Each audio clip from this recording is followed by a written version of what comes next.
power of a group when working together is greater than the total power achieved when working alone. That's synergy. Synergy works. Synergy, from the Greek word synergos, equals working together. Synergy works. Synergy is different people working out together advantageously for one final outcome, one goal, rewarding results. Synergy works. Don't train by yourself, train with synergy. Why? Because synergy works. Contact us today to set up your fitness assessment. Synergy works.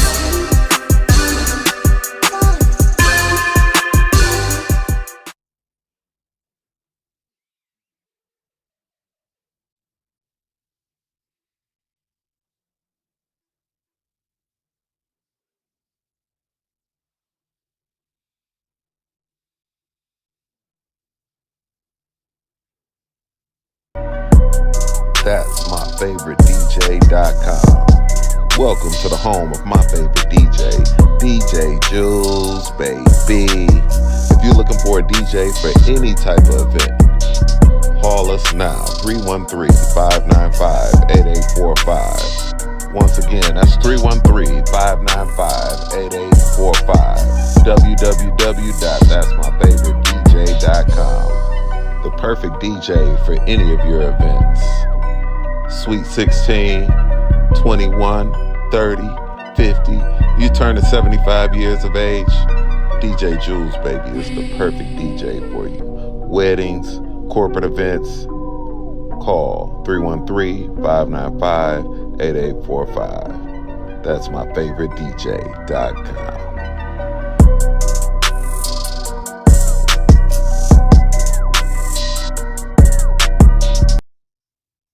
TNT Cakes, Creations, and More, where we specialize in red velvet and strawberry cheesecake, chocolate-covered strawberries, custom baby boxes, custom signs, custom tees and sweatshirts, custom sports balls, graduation accessories, custom glasses and tumblers, custom license plates, heat transfers, custom office signs.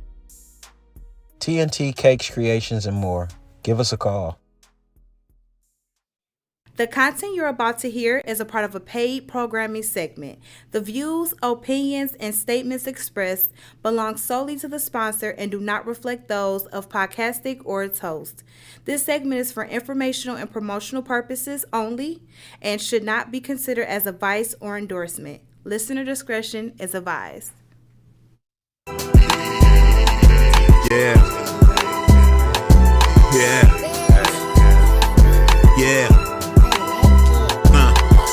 Big Flex on the set, you know we gotta rep. Heavy talk on that mic, all we do is press. John Q, that's coach, got him upset. Gym Animal Muscle Gang, we up next. Big Flex Podcast live on Monday night with John Q, Latoyia Dashawn, and Don Snipes. You can catch Snipes on the pod or the big screen and get tea time with Toya if you want the tea. Talk about the strong end on your weekday. Tap in with Muscle Gang, you never have a weekday. Big Flex Podcast, 9 p.m. Monday. Pull us up on YouTube if you want that replay. Big Flex Podcast, 9 p.m. Monday. Pull us up on YouTube if you want that replay. It's the Big Flex Podcast, Mondays, 9 at night. It's the Big Flex Podcast. Come on.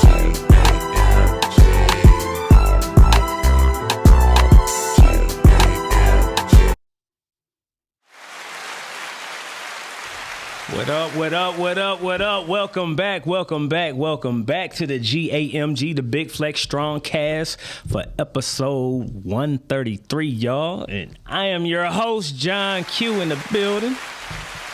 And we got a full house in tonight, you know what I'm saying? Say we got Sis back in the building. Welcome back, Sis. What's up, fam? Got Latoyia Dashawn in the building, y'all, you know what I'm saying? She been out for a couple of weeks, you know what I'm saying? But she is back on the scene, ready to give y'all this work. You know what I'm saying? I'm back in live color. She say she's back and back. With all right. Oh, we not cussing no more, huh? Oh yeah, we are. Q ain't. With all the shit. Yes, I am. Q ain't cussing. I get ready to say I am. Q ain't cussing. Don, don't forget to smile. You know. I heard you say that. While I was There you out. go. Don't forget to smile. Say, of course, yeah, we do gotta say my brother Don Snipes in the building.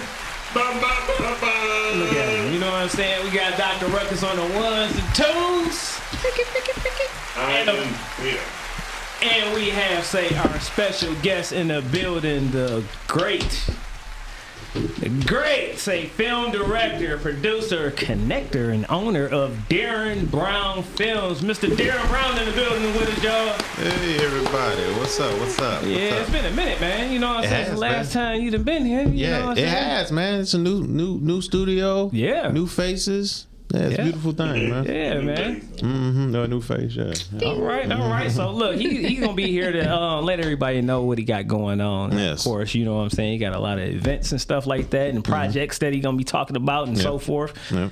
All right, and so as y'all already know, this is where Gym Conversation meets podcasting. So y'all know what to do when y'all come on in the G.A.M.G, the Strongcast Gym. Y'all wipe y'all feet by hitting that like button, hit that share button, and subscribe if you haven't already. You know what I'm saying? So how was y'all strong ends, y'all? You know what I'm saying? Let's go, sis. You know, we gotta start with you. Yeah, I know you got a lot. I was still on the sick and shut in this weekend, so it was very much a chill and recover weekend for me, a strong end for me. Yeah, that's all right. Sometimes you got to do it. You know what I mean? It's we gonna get into that a little later, but okay. Prior to all of the happenings and me getting sick, I went to Charleston to celebrate Mom's birthday. Okay. So she didn't know I was coming to town. Happy birthday to you. Happy birthday. Happy birthday. Anymore. Yeah. Birthday to you. Oh shit. All right. Practicing his Yeah, a lot of people don't even know I got that voice. we know that. We know Be now. up here like, ooh, yeah. So that was kind of dope. She didn't know I was coming to town. It was a surprise. I hadn't seen her in a while. Good. Threw a little surprise lunch Great in. job. It was super cute. So yeah, Okay. that was what was missed in the past couple of strong games. All right. What about you, brother? How was your strong end, man? Man, look, I was filming over the strong end. Shout out to I was filming with Moolah Films this strong end, and All right. Clap that shit up. everybody that was a part of the festivities is what I'm gonna call them. It's a lot of people there, you know. Okay. Met a lot of new faces, seen a lot of old faces, man. So yeah, we got it in. Okay. Yeah, it was straight. Outside of that, man, I'm working on this project with Teen Hype, and we got the babies in there, man. You know, I got a soft spot for the babies. So. All right. Yeah, clap that up, man. Yeah. Putting in that great work. You know what I'm saying? Get them young, man. You know what I'm listen, saying? this next generation, we gotta bring them up right, and we gotta, make sure that we setting the standard and setting the tone, all that stuff, whatever you want to call it. That's something that I think definitely more men need to get involved with, because they need that. Yeah. You know what I'm saying? There's too many of our children that are growing up in single parent homes with absent fathers, and that's not a judgment, that's just an observation. And so it's something that's near and dear to my heart to, just be of service to the youth in that way. Yeah. And I take that responsibility very seriously. Hey, clap it up, man. You know what I'm saying? Because you are needed, and it is a lot of us that is very needed. You know what I'm saying? For some of these youngins, you know what I'm saying? Period. So, clap that shit up. So, all right. My strong end didn't go too bad. Yesterday I was up here for a podcast, Ballin' with Rich, man. So thanks for having me, man. You know what I'm saying? So if y'all ain't get a chance to tune in, check out it on the page on Facebook or whatever. So I did that yesterday. What y'all talk about? Fitness, health and fitness and stuff like that. You know what I'm saying? So shout out to Jasmine Bass and Brian, I can't remember his last name, but Brian, he was a personal trainer, and Lamont up here. That was All right, and of course, say shout out to. So here you go, man. Shout out to brother Rich, man, and his lovely wife Monique and their daughter. You know what I'm saying? Engineer, y'all. Yeah, absolutely. You know what I'm saying? She was. Hey, she be on point. You know what I'm saying? So, shout out to Baltimore Rich, y'all. And also, I did. What else did I do? I want to give a shout out to. I didn't get a chance to last week. I want to give a shout out to Detroit City Deals for it was her 4th anniversary, and I forgot my actual prize that she gave me when we was up here. But I want to shout Lauren out, you know what I'm saying, for Detroit City Deals for always being supportive of the Big Flex Strongcast, and also congratulations, you know what I'm saying, on her 4th year and her anniversary. You know what I'm saying? She's been putting in that great work. You know what I'm saying? Did y'all check out some of the fights this weekend? You know what I'm saying? The strong end. I mean, you know, I don't know if y'all seen the heavyweight fight. So you had Shakur Stevenson fighting against Lopez. Who won? Team up. Shakur whooped his. Yeah, they tried to give him like say 1 round or 3 rounds or something like that. He didn't win not a round. You know, Shakur Stevenson put it on my man or whatever. He was talking real greasy and stuff at the press conference and all that, telling him to suck his thing and everything. I'm like, really? So yeah, he got his ass whooped. And then what was crazy was to be disrespectful and got whooped. But look though, what was crazy is after the fight, you know, they doing the interview, and I guess Shakur Stevenson whooped his ass so bad, he get to apologizing and shit for slavery and shit. Like, what the fuck? Did y'all beat that? No. Oh man, yeah. Listen, he's like, oh man, hey, look, I apologize to my brothers and sisters and stuff like that out there. You know what I'm saying? As far as, you know, mentally slavery and stuff, and people looking like, what the fuck is he? Beat the sense into him, huh? Man, for real. You know what I'm saying? Okay. Like, I'm burning my mask. Say, all right, look, all right, Latinos, y'all ready to go ahead and do what y'all supposed to do so we can get this shit together? You know what I'm saying? Or what? You know what I mean? But also not in the same fight, but it was another fight with some heavyweights. I think the last guy, his last name was Miller. He was up in the ring fighting with a damn hair hat on, man. Oh yeah, I saw that. Hey, look, and his hair hat got popped off his head, man. So I don't know if y'all in the fight. No. So he lost the hairpiece and the fight. He lost the hairpiece. Yeah. And so the memes on Facebook is undefeated. Undefeated. Yeah. He said, my dad that lost his mind. He got to talk about, you know, something with his shampoo or something. Then it was like, come on, man. Hey, like, you just kept your head like somebody barber need to have a visit. No, man. Well, he had a unit on his head. The way he got hit. Yeah. So he was on the morning show. Hold that joint down, bro. Not like that. No, listen. So he was on the morning show this morning, and the crazy part about it, like, he has hair. No, that's what I'm saying. Yeah, like he has hair, but for whatever reason. He said something about some shampoo or something. Tore up his head or something. And so he got a unit. It was supposed to be glued down. Like, go bald. No, nobody. If you know you can grow hair, you don't put on no fake. Nah, but he did. He did, and he got it knocked off. That's what he told us. He got a Steve Harvey knocked off. That's what he told us. The funny part, he walked in there like a number 2 pencil. His head like he erased it. That meant, it was terrible. Yeah, it was, man. Shout out to Ballin' with Rich in the building. You know what I'm saying? The talks were tired. I see what's up. You know, say what's up to everybody that's in the building, y'all. Yeah. So, look, we gonna go ahead and get into the question of the day. We got a question of the day, by our co-host True Toast. You know what I'm saying? He reached out to me. I don't know how he doing. I'm gonna ask him when he come home though. But look. This is for y'all. Which parent means the most to a child's upbringing when it comes to character, state of mind, well-being, self-respect, and moral ethics? Which parent means the most? Means more to a child's upbringing. That's a loaded question. The love. Not really. Well, I mean, it's a very subjective one. It is very subjective one. Yeah, It's subjective. I'm gonna say both. I'll start it off. If you have both, if you got both parents, I'm gonna say both. Yeah, if they qualify, if they quality people, you know what I mean. And if you're a boy, it's, You know. it's the father. I mean, that is it's just no. It's just it goes in order. If it's the girl, it's the mom. But you can still learn. You still learn a lot from your parents. What if the father is an immoral person? No, but listen, there you go. Listen to what he said. Say it again. It says which parent means more to a child's upbringing when it comes to to their character, state of mind, well-being, self-respect, and moral ethics. What if the father doesn't have any of that? No. Well, they in trouble. I'm just saying, yeah. No, I mean, like you said, single parents out here too. Let's just keep it simple. Both parents are decent people and of sound mind. Let's keep it simple, right? So if you got both parents, sound mind, decent people, which one is more important?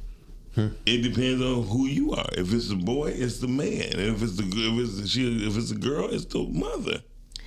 You talk about character. You talk about the state of mind. I'm gonna say both, man, because I even said both. If it's both, I gotta say both. If it's both, it's both. So okay, let's let Q explain his answer. Yeah, I can speak from experience. Okay, the only reason I'm gonna say is both because your parents, you can still learn, even if they falling short of perfection, which they all are. You know what I'm saying? You can still learn as an individual on the right things to do or the wrong things to do. But check this out. So you got two people. You got two people that don't have kids. Mm-hmm. A woman comes into a man's life. A woman may make that man better.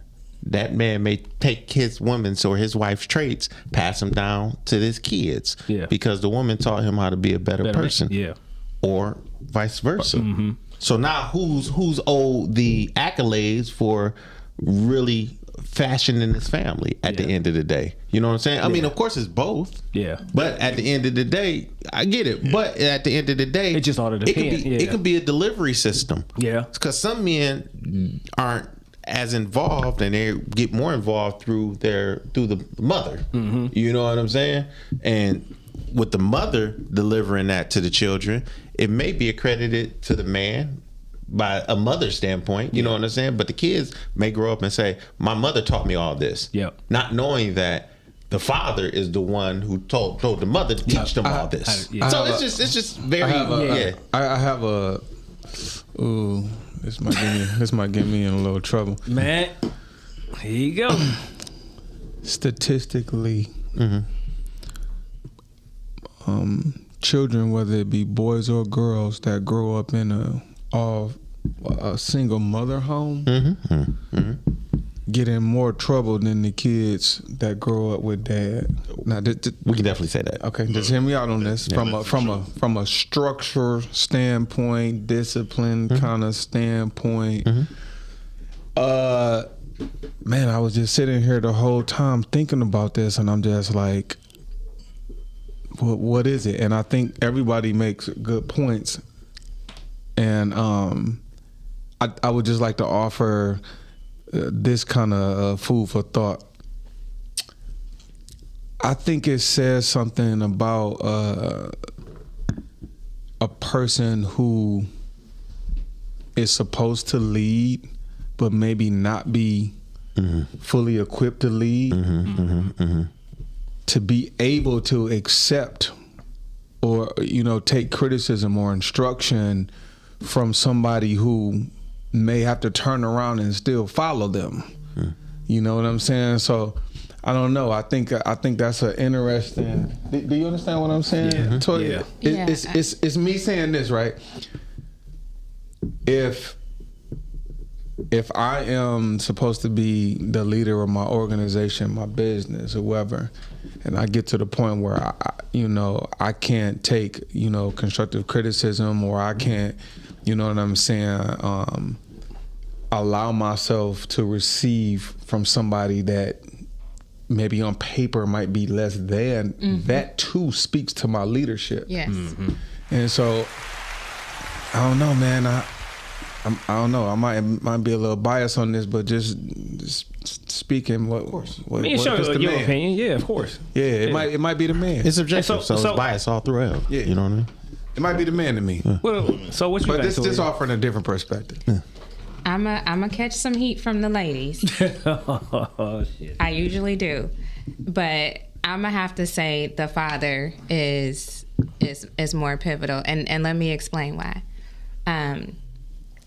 I had a period where I was a single mom. Now, granted, it was his teenage years, so his father and I were together most of the time. But I've always maintained I don't know how to be a man. I can't raise a man, right? Yeah. My son needed his father. He needed male figures around him to teach him how to be a man. Now, I could provide the balance of teaching him how to emotionally be attentive to his wife and things of that nature, but you need a father to teach him how to be a man. And from my daughter's perspective, and again, this is coming from someone who has a son and a daughter, from my daughter's perspective, I feel like young women need their fathers to teach them how to properly be loved by a man, to teach them the standards, to teach them that a man don't put his hands on you, to teach you that a man is there to protect you, to provide safety for you. I can't teach her that. I can teach her how to be a woman. Yeah. But I can't show her how to properly be loved by a man. Yeah. So I think both parents are needed, but I think the father, in my opinion, for both sides, holds a little bit more weight. Can I say something? Yeah, of course. I believe we always talk about toxic masculinity, but you know what's worse than toxic masculinity? It's toxic femininity. I think it destroys harder. Yeah, that's what I was just about to say. Like, you know, it's which is well needed as far as young men need to see how to be loved properly by a woman. So it goes both ways. Yeah. What you about to say? What you about to say? He said, I think toxic femininity destroys worse. Man, let me tell you something. It's so many men and women running around here with, I don't know, I think the mama wounds might cut a little deeper than them father wounds. But what if they cut deeper than them father wounds because they're the ones that's around? Well, I mean, you know what I'm saying? Like, oh, God, toxic femininity is not about being absent. No, I get that. But I'm just saying, like, I feel like I know people who not only was their mama toxic, but their grandma was toxic. The generational toxicity. I did a class one day, and they were talking about the queen bee narcissist syndrome, where they was talking about pretty much how the grandmas been laying the foundation for fucked up ass moms. And I'm like, oh my goodness. I mean, this conversation was very interesting because they talked about how the queen narcissist, not only does she know how to, cry wolf and all that other shit, but master manipulate. They said that she understands the power of her emotional manipulation way deeper than most women, and so she uses that as a tool of control. And I said, oh man, and again, I'm not saying it's not a lot of men out there like that, but I just know for the most part. I'm gonna tell you, I think really be dudes that be wanting to spend their time doing all that type shit. I think men are too lazy and too stupid to really dive that deep into manipulation. You know what I'm saying? Like, I think we kind of fumble into manipulation where something happens and we be like, that worked, with no intent at all. Just like, oh, she bought that. I can try it again. I think women go into it intentionally like, I'm about to make him buy this, even if he says no 2-3 times before. By the fourth time, he gonna say yes. Us, we tried the first time. If it don't work, we abandon shit. Fuck all that. We abandon shit. We done with it. We ain't even trying no more. So I honestly think that's how we are too. We're not saying it ain't some dudes out there like that, but they was raised by their mama. But what I will say is, again, I think we are just too stupid and too lazy to be manipulative. I know I'm too oblivious to be manipulative. So when somebody accuses me of, oh man, you manipulative, I'm like, what are you talking about? The only time where I recognize when I was manipulative with a woman is when I know she was hurt. You feel me? Oh, well, you was praying. I was about to say, you a real piece of shit. No. What dog a real piece of shit? How about this? Are you gonna pray on somebody like that? No, I'm not praying on nobody, but I be praying for them, and they take it as if I'm praying on them. And women be trying to outthink a man when they think that a man is praying on them. Like I'm a perfect example at the bar. right? At the bar. At the bar. Female be like this. So this nigga trying to talk to me. I'm gonna see. Now she been drinking beers all night. Oh yeah, that's what I'm saying. That's a red flag right there. Why she drinking? Now she won't liquor.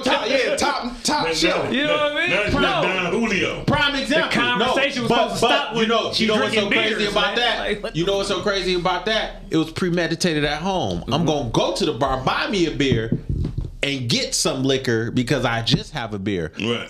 As men, we gonna go to the bar. A woman gonna give us something, and we gonna be like, oh, and we may be like, let's see if we can get another one.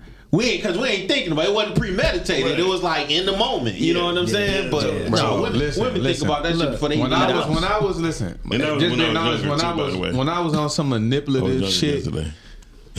11 times out of 10, it was when I got caught up doing some shit I ain't had no business. You know what I'm saying? With my partner. You get what I'm saying? Like, man, damn. But speak to your point. I've been around some women that, like you said, that they kind of prey on dudes' emotions to kind of get what they want from him and lie. You know what I'm saying? Like, if I told a lie I was on some manipulative ass bullshit, it's because I got caught in some shit, and I'm just like, damn, you know what? Now you gotta lie your way out of it. Let me see if I can get my ass out of this shit. This wasn't the plan, and you know what I'm saying. But I'm just saying, like, on some let me be manipulative to get her to do what the fuck she want to do. Man, if I couldn't get you to do what I needed you to do from my word, fuck you. You know what I'm saying? So, like, I'm not putting in that amount of effort. So can we honestly say men usually we're defense and women is all offense? I don't want to get into that. I think, like you said, when something happens to you, that's when you go on the defense. Majority, absolutely. You know what I'm saying? Majority, absolutely. Yeah. We on the defense only when we get caught. We only manipulative when we get caught up. We not manipulative. I mean, I'm pretty sure it's a ton of guys out there that are but where they learn it from? Yeah. Because I don't know too many men that teaches manipulation down the line. And I don't know, I mean, to be honest, I don't think a lot of women intentionally teach manipulation either. I just think they pick up that's what it is. Yeah. Bro, you know what I'm saying? They talk about it in that book, How to Understand a Black Man and Black Woman. Who's that? Is Zarada Ali. Yes. Her last name Ali. I can't. Yeah. You read books, bro. What's the name of it? How to Understand a Black Man. Or I was just talking about her. A woman wrote it. Ali, if I'm not mistaken. A woman wrote it. Yeah. But listen. And she was. I was just speaking about her this morning. Listen, she talks about. Listen, in this book, she talks about how women at a very early 14 years old. That's where they how to like be manipulative. And she said where they learned it from. And she gave an example. She said a woman can be in a room with other women her age, aunties, girlfriends, and let's say that she doing that little girl's hair, and she'd be talking shit about that man, but when that man calls, she get fake and be like, oh, okay, but then she turn right back to the girls and be like, man, he ain't this, he ain't that, I need the da-da-da. And she said that is the early stages of a lot of women learning how to be emotionally manipulative to men. I'm learning now with my little girls. It starts way younger than that. My little girls, they give me a run for my money until I say, wait a minute, and I got to put some bass in my voice. But if I do it, they'll let me. Okay. You know what I'm saying? They'll let me. I think that's what anybody. I ain't gonna lie, I was a sucker. I used to feel like a big sucker with my girls. Oh man. But especially if they give me the little cries, a little glossy. No, I haven't. I was about to say what you used to. They're supposed to be like that with their little girls. This is true. They talk to me. I totally agree. I don't even care. I'm not gonna lie. I'm the more disciplinary when it comes. No, I'm more disciplined too. I'm more disciplinarian, but softy though too. I took my daughter out on a date, and we went. I said, "Don't tell your mother I'm about to give you the Sunday." But this is one of the first times she knows I got the Sunday for real because I don't want to eat shit. She like, what? She was slick. She said, "You gonna share it with me?" I said, "Okay." So in her eyes, she already know if he ever tell, I can say he had it with me. She was. I'm just saying. So I did have a soft moment this past weekend. So. Yeah. So I have them all day, every day. So look, so why y'all speaking about say these women and everything to say Mr. Darren? So I know you got a movie that's coming out tomorrow, right? And it's called Who Hurt Me, right? Yes. You want to explain a little bit? You know what I'm saying? Give us just a tad. Funny you know should what I'm say that because that's about manipulation as well. There we go. So that's why I kind of figured that. You know what I'm saying? Don. Let me tell you, it was a fun movie to make, and I think for the most part, because Don is always pretty much next to me when I'm doing films in some capacity. Yeah. You know what I mean? Snipes. So it was fun because we were able to really it was one of those movies where we started this journey and the journey turned into something else, but it turned into something good too. Okay. You know what I mean? Like a magic did kind of happen on that particular one because it was like, yeah, we see what's going on, but how can we turn up on that? Okay. You know what I mean? So how long did it take y'all to actually shoot it and everything? It was about 2 weeks now. Okay. Yeah. Something like 2 weeks. that. It was 2 weeks, man. It was definitely. It was just starting to get cold. Okay. Yeah, I believe so. I believe. Yeah, it wasn't but winter, it but was a couple years ago though. Yeah. So, it's kind of It was something. It was a couple of years ago. Yeah, actually it was. Shit. Okay. Yeah, because you know, I did the film, and then for the next year, I was taking care of my grandmother and my mother, so I didn't do much anything, and then I just wasn't in a rush to roll it out in the state of mind that I was in. Like I wanted it to work properly, because if I would have rolled it out during a time that I believe I would have missed out on a lot of great opportunities, like come and talk to y'all about the movie, get a lot of people involved in it, and then move on to the next project in a way that I felt right about moving on to the next project. With the momentum. Yeah, exactly. So I just used, since then I did 2 more movies, and gained the momentum of knowing that, okay, we're going to drop this, and this. And now I'll be in everybody's face for the next 6 months, and then I can take the next 6 months off. Okay. So the 2 movies. So you said 2 more movies that you have to drop. What are those? We got another one called Mr. Tomorrow. That's with Donna D. He executive produced that. I directed it. And it's pretty much about a ride share. You just driver. said that shit backwards, but yes. Oh, I said Don D. Did Don. What up, bro? D. Don. Okay. And it's basically about this rideshare driver who just has a terrible day, and the day just spins out on him all the way.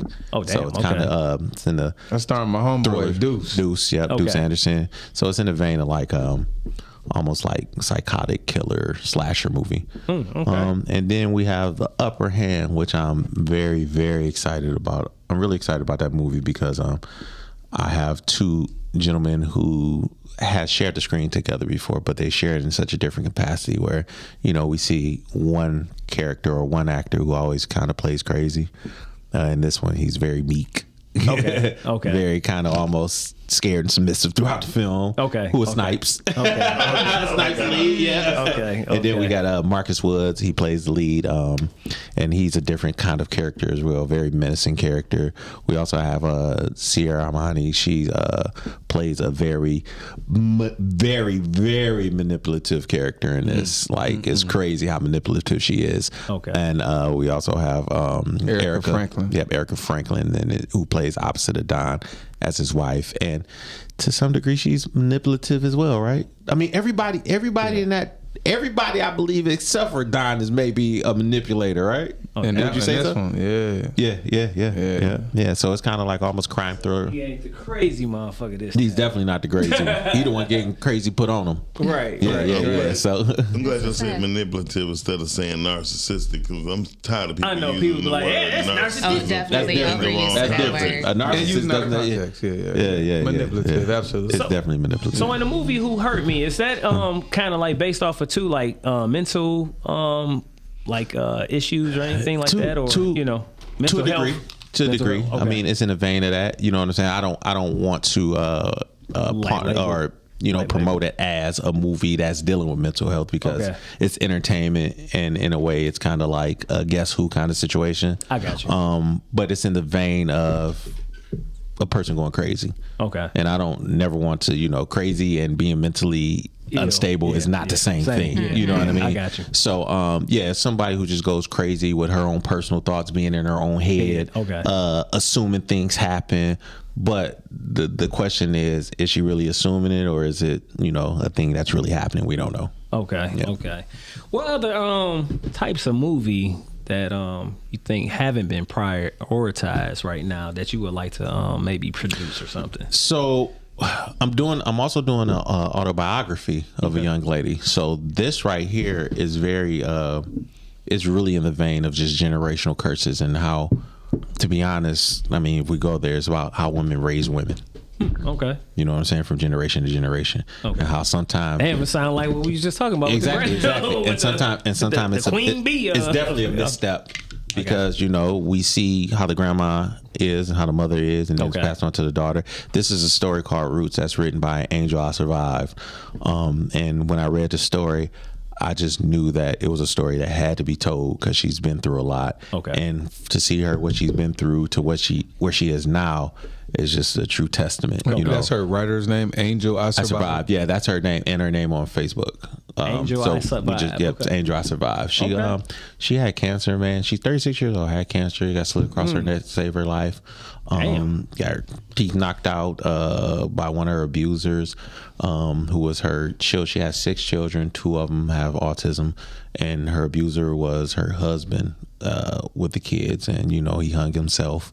And when he hung himself, they sent his cremated body back in a Ziploc bag to her. So, and they're not from here. She's from Nashville, Tennessee. Okay. So that's a different kind of story that we don't have. We don't know anything about. The men are different down there. The women are different down there. Yeah. The toleration is different down there. We big city folks, so we always feel like, oh, we ain't got to deal with that shit. Fuck you. I'm about to go down there. It's just them. Yeah. So they probably have to deal with a lot more to get through life, survive, or you know what I'm saying? One day we're in love, the next day we hate each other, but I know we're gonna be in love again. So this is okay. You know what I mean? They love differently down there. So she always say she didn't know how to be loved properly because she never seen anybody love anybody properly. Yeah. So for me, that's one autobiography is something that I've always kind of wanted to do. You know what I'm saying? Because I think people don't judge autobiographies like they do narratives. Yeah. When something happens, it's like, wow, that happened, as opposed to, well, that's stupid. Why'd she do that? Yeah. You feel a little bit more. I got it, man. For me, I like to find the stories and the stories that's not being told. That's just me. You know what I mean? Like, wrote a sci-fi thriller series. And just a couple other things. Melanin was a good one too, man. Oh yeah, that's a sci-fi. That was a sci-fi. Yep. So those are all the things that, like, I do it because it's an outlet for me. Yeah. I'm just blessed to do it to a degree that people are interested in seeing it and giving me money to see it. You know what I mean? Yeah. But for me, man, I've always just wanted to be in my life and do what I wanted to do. What I wanted to do was make movies. Now, if I made movies and it didn't make money, and I would be like, okay, man, this is a pipe dream for you. You need to cut it out. You got kids. But fortunately for me, I've just did it at a level and honed in on my skills where a person is giving me money and I can continue to do so. Right, you know what I mean? Right, so that's the blessing in itself. Right. Yeah. All right. Hey, so look, we're going to go ahead and take a look at the trailer to Who Hurt Me real quick, all right? Y'all tune in. Let's see how y'all like this real quick. I remember when I'm getting used to a life without meds. I've been in the hospital for over half a year and I've lost parts of my life. So your memory's serving you well? Not well enough. Do you think you can help me with that?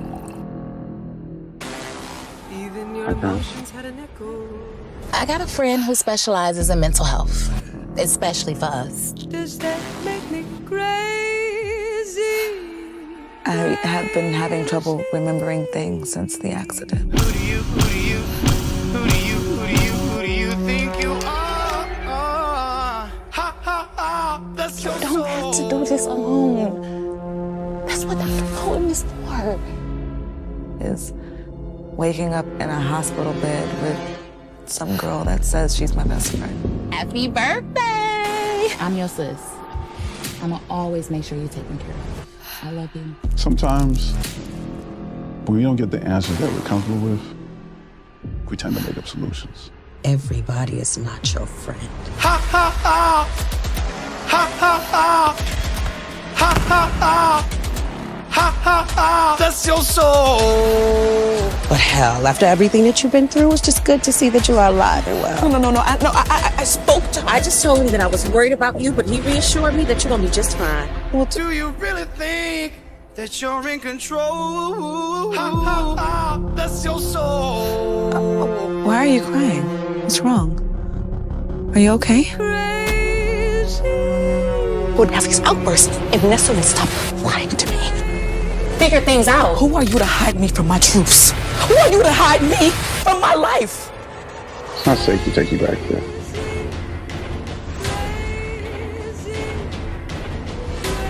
Relax. Close your eyes. Listen to my voice. I want you to feel better. You are not my therapist. You introduced me to one. Remember? And awake.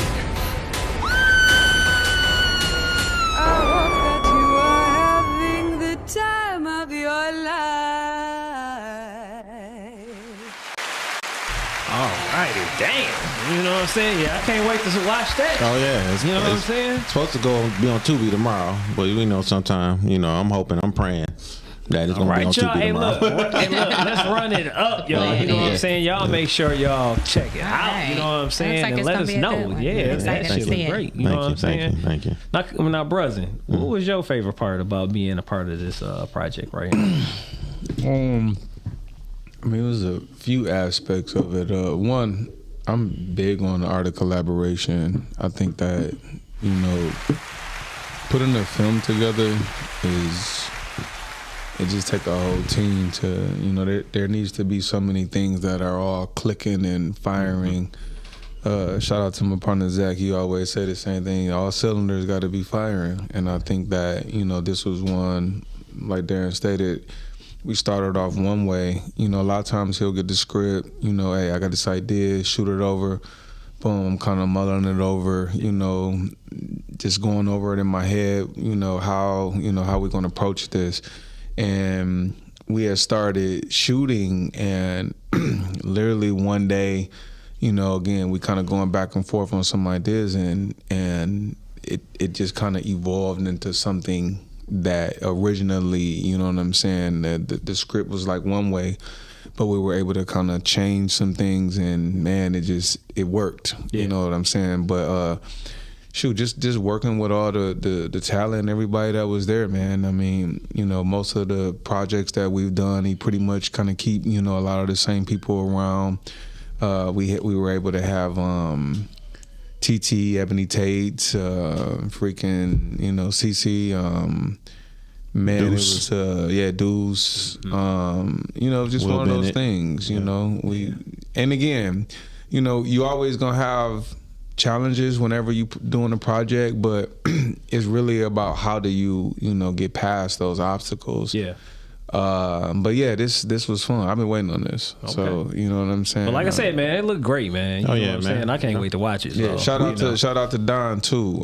Edicott Don. Yeah, for sure. You know what I'm saying. We really try, man. I enjoy working with Snipes. I enjoy working with everybody I work with. That's why I continue to work with them. Yeah. And I think for the most part, we do things. When we put out something, it's something that's eye catchy. It's something that's consistent. You know what I'm saying? Like, we consistently get better than the last time we did something regardless. Yeah. And it's just, like I said, Don is always there to some capacity, bro. He's been there to some capacity since I want to say my first really mainstream film. He was a star in that. Yeah. Was that The Users? Yeah. Which is now Together. Dimes and shit was good too. Yeah. Don was in that too. So you know what I'm saying? It's like, yeah, man. I just got to shout out Rebecca. Rebecca Shelby. Rebecca the teen, Deion Shepard Jr. Who else, man? Jason Sims. Always around, absolutely. Yeah, Sean Snyder. He's the DP on this one. Okay. And a whole crew and a whole team, man. is really, I like it because everybody comes ready to work. Of course, you know, we get tired, you know, we get exhausted. But one thing I can say is at the end of the day, we ain't tearing each other's heads off or anything. We just understand. Yeah. TT too. Yeah, didn't we say TT? Tanjiro? Yeah, we said TT. Yeah, it was good. It was a fun time. Okay. It was a fun time. And, Okay.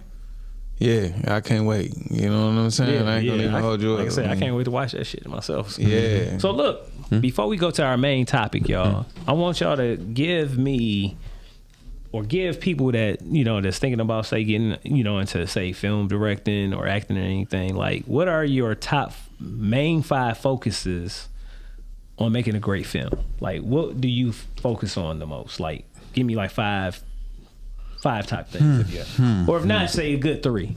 Okay, so one is gonna cover everything.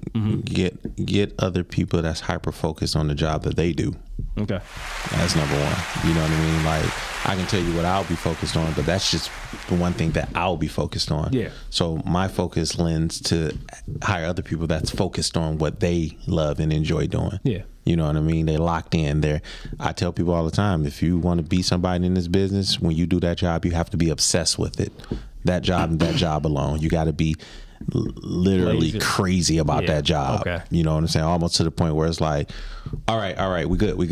You know, okay, cool. You know what I'm saying? But I enjoy that. I enjoy, you know what I'm saying, when somebody is that detailed oriented about making this work of something that I wrote that, you know, I need them. Okay. I mean, people can be annoying about it, and that's fine. I'm okay with that too. You know what I'm saying? Just so long as it don't take me off the focus of what I'm trying to do. So number 1, find people that's hyper focused on what they do. Okay. Story. I mean, that's key. Yeah. That's key. I think if you have those 2, everything else falls in line, to be honest. You know what I mean? Okay. If you have those 2, crew, stuff like that, and, you know, even the actors, like I said, hire people that's hyper focused on what they do. Yeah. And a good story. Anything you want to add, cuz? I think for me, period, I mean, pretty much said it. I'll just word it in my own way. Like, literally, when you get ready to do a film, you need to surround yourself with the best possible people that you can. You know what I'm saying? In the business world, they say, you know, your network is your net worth. It's really like that in this film stuff. Yeah. You know, there are some people that, you know, you call and they pick up the phone for you, and some people that won't. And I think this is definitely one of those businesses that, you know, if you've been in it for a while, you pay attention to who are those people that pick up the phone for you. Yeah. And I think that that's important. You know, you got a lot of our industry, specifically here, I'm talking about our market, is moving at such a rapid pace that you have some individuals that are missing out on working and learning at the same time. They feel as though, well, because I'm working, I'm getting better. That ain't always the case. Yeah. And that's just the truth. And it's a hard truth that a lot of people don't like to, you know, take accountability for. At some point, you still need to surround yourself around someone that's going to be able to teach you, that's going to be able to pour into you or add value to you in some kind of way. And I think that sometimes some people will associate the fact that, oh, you know, and especially actors. Yeah. You know, a lot of actors will feel like, well, I've worked on 10 projects. And I normally stay out this shit, but this is a new fiscal year, so fuck that. I don't give a fuck if you worked on 20 projects. You could have worked on 20 projects and not learned a fucking thing. Yeah.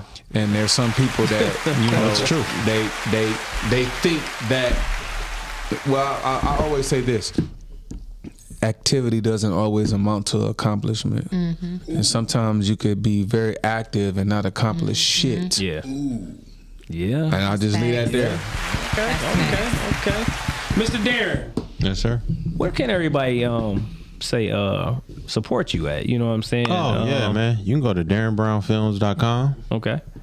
You can follow me on IG and Darren Brown Films. You can follow me on Facebook, Darren Brown. I would say definitely go check out DetroitFilmmakerAwards.com. We have a lot of great partnership. I mean, we have great partnership with the city of Detroit. Whereas if you submit your film, you also are have an opportunity to get your film played on Detroit Public Access channels. We'll be doing a summer DFA event this year. Okay. What else do I have going on, man? Oh, you talking about like a little summer soiree? Yeah. Is that how you pronounce that word? Shoreway. Yeah, Shawarma. What up? A shindig. A shindig. Yeah, shindig. Question: When is the DFA? Oh, we still working that out. Like, we get some food and whores. We will. I mean, you know what? This year, we're implementing a new board for the DFA because it's bigger, it's better. I think DFA is one of the pillars of the film community when it comes to acknowledgement. Yeah, you know what I mean. Like, one thing about the DFA is the hardest thing about the DFA is making sure that it's fair. Yeah. So that's what we really concentrate on, making sure that it's fair, making sure that we are acknowledging people who are working hard and not necessarily paying in social currency, but actually paying in, you know what I'm saying, sweat equity, and doing the work, you know. So that's one thing that we enjoy doing at the DFA is uncovering new talent and rewarding new talent. I don't know, man. We might have to try to see if we do a red carpet thing, man. I haven't did that. We did do that before. We done it before. We done it quite a few times, but you know what I'm saying. Like, this year is just different, man. We want to do some different things, and just the movies that's all coming out this year. You know what I'm saying. I'm gonna have a busy year. Try to turn out a couple of things. Man. You know what I'm saying? Hey, look, I be always looking forward to your project. Oh yeah, man. You know I appreciate it, man. I appreciate it. You know what I'm saying? It's only like a couple people that I love really watching how y'all put things together. You know what I'm saying? Yeah, you and Zach for sure. You know what I'm saying? For sure, man. You know them boys over there, man. Yeah, they good. All right, so we're gonna go ahead and get into the main topic real quick, y'all. You know what I'm saying? The main topic for the night, you know what I'm saying, is gonna be on sis right here. You know what I'm saying? So we gonna call this "Your Body, Your Voice: How to Advocate for Yourself in Medical Care." Oh wow! All right. So it's kind of going like full circle with everything we've been talking about. Yeah, I got a story about that. So what we got to do, sis? So, y'all know I've been out of the studio for a couple of weeks. Yeah. I had taken a trip. While I was on the trip, I had started to just not feel great. I traveled back on a Monday. By the time Monday hit, I was in so much pain I could barely walk through the airport. So I go home, and you know how we do, like, oh, it'll pass, it'll get better, whatever. I go home, I lay down, I'm thinking I'm going to work the next day. About 3:00 in the morning, I'm shook out of bed. Like, I can't take the pain anymore. So I go to, and I normally wouldn't do this, but I'm gonna say the name of the hospital because everybody should avoid this hospital at all costs. So I went to McLaren Pontiac because it was the closest hospital to me, and I honestly didn't think I would make it any further. That's how much pain I was in. So I get there, I check in. It wasn't a lot of traffic, so they get me to the back reasonably quickly, and I'm telling them my symptoms, and they come in and you ask questions, and the doctor asks me the same question 3 times. So now I'm like, I'm in too much pain for you to be asking me the same question 3 times. So they take me to have a CAT scan done because the symptoms that I was having presented as it might have been appendicitis. So they do the CAT scan and they only look for that one thing. It wasn't that. So boom, they treat me for something minute and send me home. And I'm like, this can't be that. Yeah. Like, I'm in way too much pain for this to be that. But they not listening to me. Gave me a couple of days off of work, sent me home. I go home, I'm still in pain. They give me no pain medicine, nothing. Just, boom, this is what it is, go home. So I go home, I try to tough it through. The next day, I'm like, I can't, like, I gotta go be seen again. So I go to Henry Ford, West Bloomfield. So glad I did. They literally did the exact same test and came back with the diagnosis. Wow. A diagnosis that was severe enough for them to admit me into the hospital. I was in the hospital for 5 days. Yeah. And while I was in the hospital, things were not lining up. Like, the CAT scan showed one thing, my symptoms was saying something else, and my lab work was saying something completely different. What I appreciate about it is that they could have said, this is what we're seeing on the images, this is what we're treating, and we're sending you home. Mm-hmm. But instead of them doing that, they listened to my concerns, they addressed my concerns, they ran more tests until they made it make sense. And I don't know what would have happened to me had I taken that first visit. Yeah, and just went with that. And just went with what they said. And so I wanted to talk about this on the show because we often get pushed aside or dismissed in the healthcare system as Black people, especially Black people in this community. I see where they think like, oh, you're just drug seeking. Yeah. Oh, you just want pain meds, you just want this. And I know that it's a pandemic, an opioid pandemic going on, and doctors have to be very careful with that. But listen to your body. Fight for your body. Speak up. If it doesn't make sense to you, ask more questions. If they can't make it make sense to you, get a second opinion, get a third opinion if you have to. Yeah. But listen to your body. There's, I think, too many of us that are slowly dying because we're just allowing doctors to mask our symptoms with medications. Or just tell you anything and then send you back home. Yeah, or just tell you anything and send you back home. Shit. Yeah. And I'm so thankful for my support group. I'm so thankful for my circle. Like, I had to call sis Mariah, like, hey sis, I'm sending you my test results. Can you just let me know if there's anything else I should be asking? Can you help this make sense to me? And I mean, I've been in the medical field for over 20 years now, so I know a lot. Yeah. But in this situation, it literally was just like a medical mystery. It eventually all lined up and they was able to figure it out. But I'm just thankful that because I'm in the medical field and because I have the support system that I have, that I was able to advocate for myself and fight for myself. Because that could have been just a completely different situation. Yeah. And it sounds like they actually took the time to figure it out. Yeah. Because I know I spoke to you a couple of times and it was like, yo, I think I'm going home right today. Mm-hmm. And then it was like, you know, and I think for sometimes some people that could be bad news, but in this situation, you know, it's like, hey, if something's going on with you, you know, have the patience, you know what I'm saying, you know, find out what's really going on. Because to me, there is nothing worse than getting sent home and it don't have shit to do with what you got going on. That's the worst to me. Yeah. You know what I'm saying? Like, I know when my wife, when we had our first child, we were in the waiting room and they was admitting her, and the doctor came in and was asking her questions. And I remember I stopped her. I said, I just got a request, and she was like, sure, anything. I said, when my wife go back there, I want y'all to treat her like a white lady. Wow. And the nurse looked at me and she chuckled. My face stayed stoic. Yeah, like I'm not playing. I'm not joking. I'm for real. You know what I'm saying? And my wife would tell you. It's wild that you would have to say that. Yeah, right. But I was dead serious. Treat my wife like a white lady.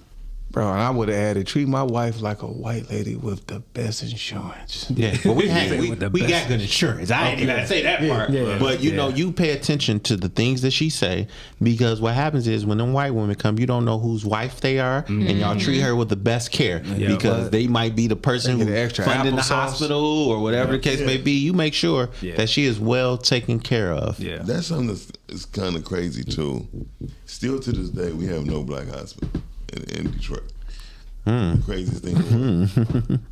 You know what I mean? Where things are detriment at, where black people should have some form of control.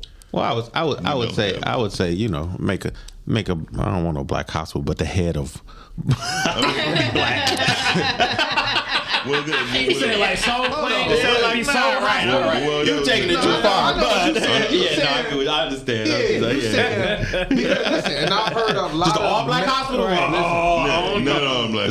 We do got one in Sinai. Man, hey, listen, look. Sinai Grace did right by me, man. I'm still here, so look. Listen, there are people, and I'm gonna bring this over to the. I'm gonna tie this into film. we were shooting Melanin.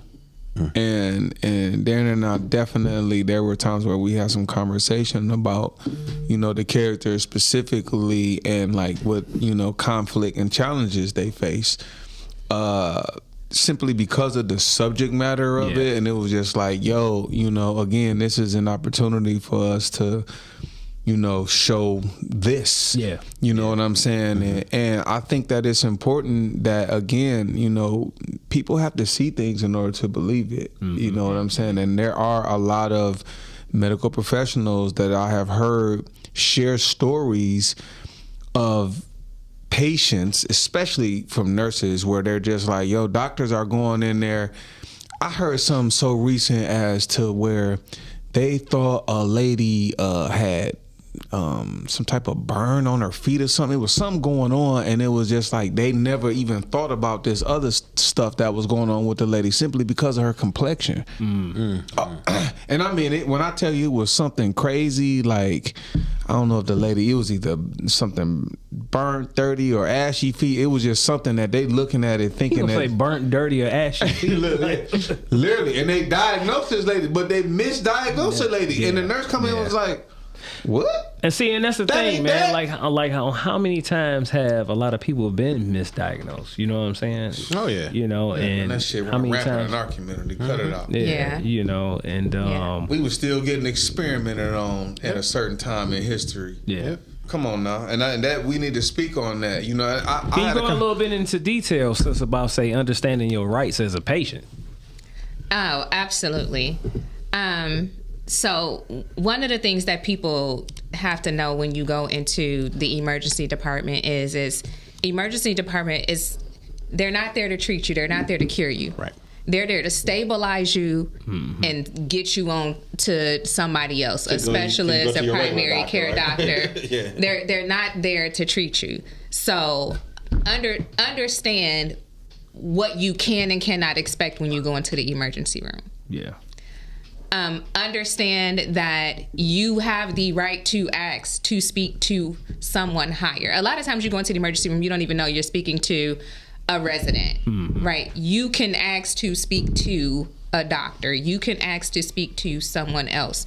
You can say, I want an advocate. You can say, I want to speak to a case. Like a charge nurse or something. Yeah, you can escalate. You don't have to take what they're saying. Like, I have watched people refuse to leave the ER, and that is their right to get care. Now, there's only so far that you can go with that, because, like I said, they're not there to cure you. They're just there to stabilize you.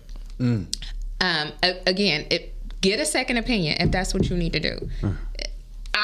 I personally didn't feel like I could wait on a follow-up visit with my primary care doctor or a specialty. So I went to a different emergency department. But definitely do that. Take the next step. I am actually filing a complaint against McLaren for the misdiagnosis. It was too simple to catch. You did the right test, but you still missed the diagnosis. That's scary.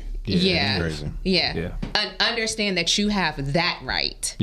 Have they? So I be uncle now? You know, here's the deal, right? In the last like 20 something years, can any of us say that there's been any like true advancement in medicine? Well, no. They coming up with new gadgets to do heart surgery. But that's about it. Surgeries, but not medicine. Well, just look. But you get what I'm saying? Like, they're coming up with better ways to do it. Penicillin been the same penicillin 20 years ago. Yeah, I get what you're saying. And then look on how much money has been donated to, say, cure cancer. The only new thing has been Ozempic. 50 years. And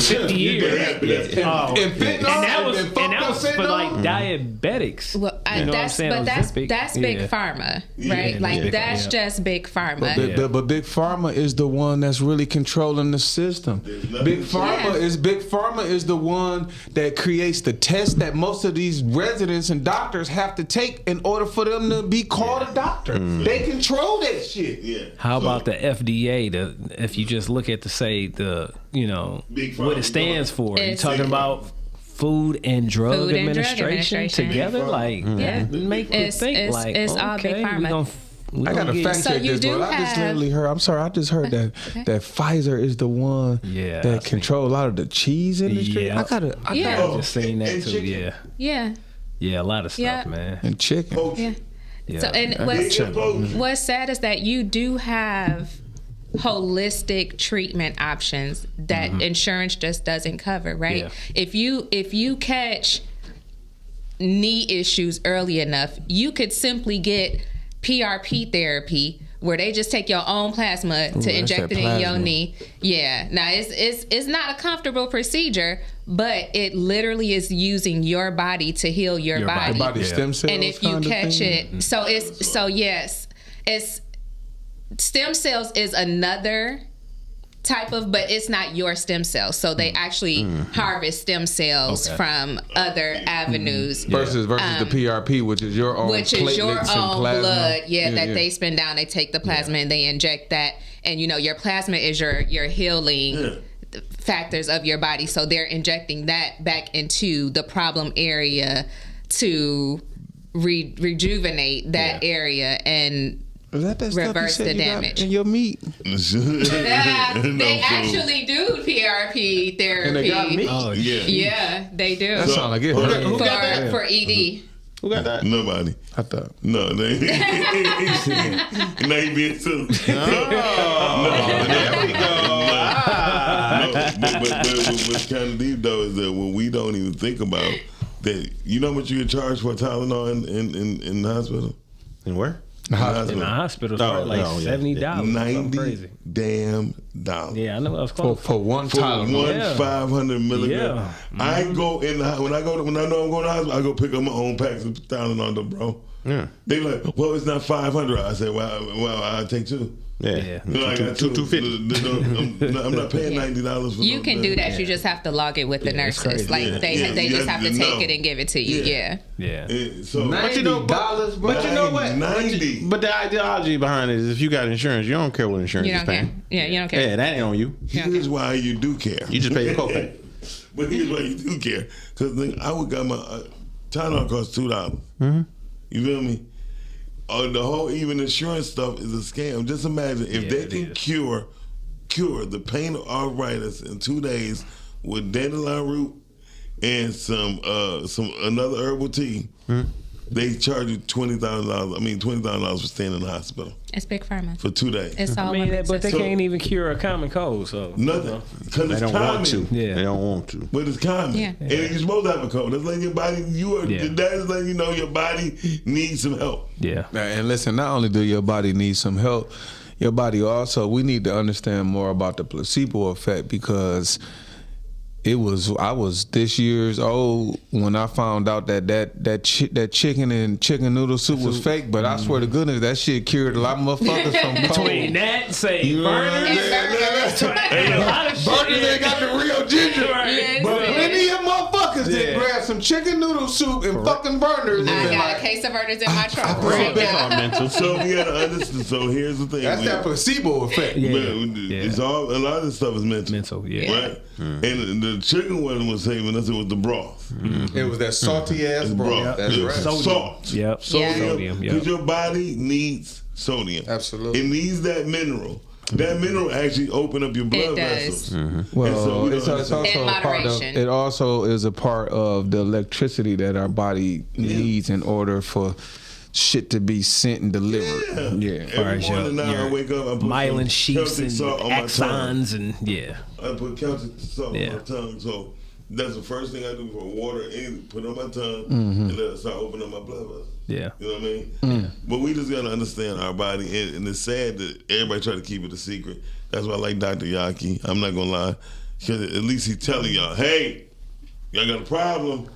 I ain't trying to take on me. Just give you some options, man. Some viable other options. You know what I'm saying? Which is very needed. You know what I'm saying? Because like you said, when you being subjected to say Big Pharma, they're not trying to cure nothing. They trying to keep you sick. No, definitely not. You know, to they be honest, got to keep you sick, man. Yeah. You know how much? That's how they make money. You know how much dialysis payment is? Sheesh. 3 days. Come on, man. Yeah, come on, man. It's expensive. It's crazy. Yeah. I stayed in the hospital overnight for one night. They charged me $9,800. That's what I'm saying. That's crazy. Room and board Because you charges a is bed. crazy. Yeah, they Room charge and board charges is crazy. Exactly. And to get charged that much and be cold as fuck with them thin ass blankets that Actually, don't hold heat. I asked for the warm blankets. I said, let me get some of the warm They blankets. gonna throw them in the dryer or something. Come bring you something. They want to be thin like my drawers. No, not these. Not both my got a little thicker. Feel like my drawers is crazy. First of all, just a picture that your drawers is thin is crazy. Crazy. So look, y'all, I know we about to wrap it up. Sus, you got anything else you want to add to your body, your voice? I mean, just don't wait until you're in a crisis to take care of your body. Like, everything is a reaction to something. So be mindful of what you're putting in your body. Be mindful of your body movements. Get moving a little bit until you can get moving a lot of it. Yeah. I don't live an unhealthy lifestyle, but I tell you what, that 5 days in the hospital. Yeah. I did a lot of reading and a lot of research and changed a lot of things in terms of how I shop at the grocery store. Yeah. And that ain't have nothing to do with the reason I was in the hospital. And that's key, y'all. But you know it what just I'm saying? made me conscious this is the of Big it. Flex Strongcast. So, you know, one of the main things that we always talk about is healthy eating. So, so if y'all haven't learned anything, make sure y'all get on y'all healthy journey. You know what I'm saying, when it comes to eating. Mr. Darren Brown, you got anything you want to add on the way on out the gym, man? Oh no, everybody be blessed, man. Take it easy. You know, live for tomorrow. Watch Who Hurt Me And tomorrow. watch Who Hurt Me. Watch Who Hurt Me. There you go. Watch it twice. And tell your mama about it. And share it out, man, or something. You know what I'm saying? Send it out. You We know got what I'm more work to do, and everybody in the film industry, relax. Yeah. Relax. It's gonna be all right. Darren might be one of my teachers soon. I'm just waiting for him to let me know. Oh yeah, I'm putting a couple things together, man. You know, I like to give back, man. So you know, it sounds like I'm a charity case. Like that was the case. He put up a post, and I'm answering it. Damn it, that's it. Yeah, I'm sorry. I like giving back, man. Hey, look, I need to learn something new myself. You know what I'm saying? I always keep on learning. What about you, brother? You just gonna cheese, like you know what I mean? Only thing I want to add again, when Who Hurt Me come out, watch it once, twice, 3 times, and Valentine's Day is coming up. So if you have any cotton, 100% Egyptian cotton or bamboo or wool draws, send them to me. Wait. Just send them to me. Wool. Hold on, let's clarify. Send new ones. Send new ones. Send new ones. Because I just was like, if you got some, send them. Send new ones. That's what we supposed to be wearing. Let me tell y'all something. Can keep you electrified. Wool, okay. Organic. Wool is one of those things that actually gives the body some energy. All right. I don't want to get all off into the, the energy thing. That's a whole nother rabbit hole. Y'all can research this yourself. A study was done, but cotton, wool, you know what I'm saying? And you don't want to mix stuff, all right? Because then it starts sending the polarities and all that kind of stuff different. That's a whole nother rabbit hole. Be crooked. But listen, bamboo, wool, or 100% Egyptian cotton, I like that. If you got some of that, send a link my way or whatever, and He needs some powerful draws. Ladies, buy your man some wool draws for Valentine's Day. Powerful draws. And not the thin joints that I got right now. For Christmas. And make sure they have copper lining, please. Copper? Yes. Damn. Here you go. Oh, shit. Keep your testicles. Until next time, bro, what you got for us? All I'm going to do is leave out, say, we got another quote, you know what I'm saying, by Krishnamurti, all right? So you got the flyer up there real quick for people to see. He'll pull it up real quick, but I'll say it. Okay, it is no measure of health to be well adjusted to a profoundly sick society. Say that again. Say that again, brother. Once again, it is no measure of health to be well adjusted to a profoundly sick society. Clock that. Makes sense. So on our way on out the door, y'all, we're going to keep on flexing like this for y'all, and we're going to see y'all next week, 9 p.m. Peace, y'all. That's what I'm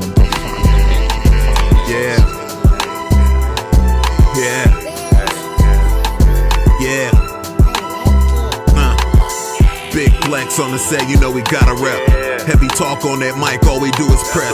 John Q, that's coach, got him upset. Gym Animal Muscle Gang, we up next. Big Flex Podcast live on Monday night with John Q, Latoyia Dashawn, and Don Snipes. You can catch Snipes on the pod or the big screen and get tea time with Toya if you want the tea. Talk about the strong end on your weekday. Tap in with Muscle Gang, you never have a weekday. Big Flex Podcast, 9 p.m. Monday. Pull us up on YouTube if you want that replay. Big Flex Podcast, 9 p.m. Monday. Pull us up on YouTube if you want that replay. It's the Big Flex Podcast, Mondays, 9 at night. It's the Big Flex Podcast. Come on.